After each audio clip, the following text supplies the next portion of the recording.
participación. Un fuerte aplauso.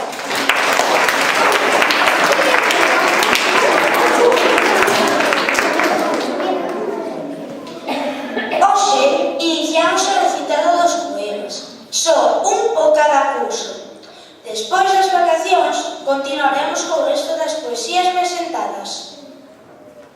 Comezamos con educación infantil, co poema que Radioteca lles enviou, titulado El desordenador, da poetisa Carmen Gil. Un forte aplauso.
Una computadora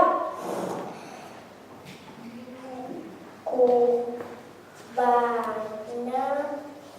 lo enamora atravesando de charco sin avión y sin barco.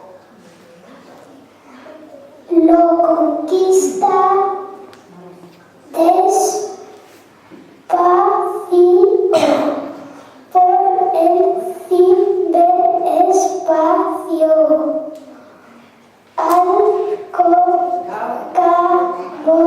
le da coma entre arropo y arropa.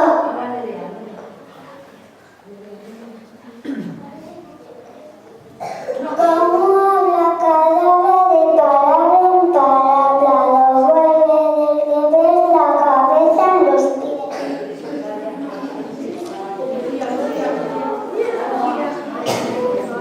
Padece hipertensión, se le mueve el ratón.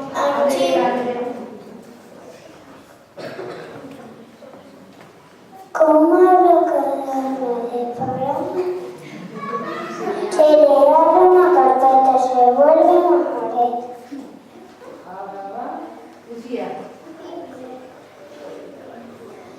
Archive corazones por todos los rincones, imprime solo flores de todos los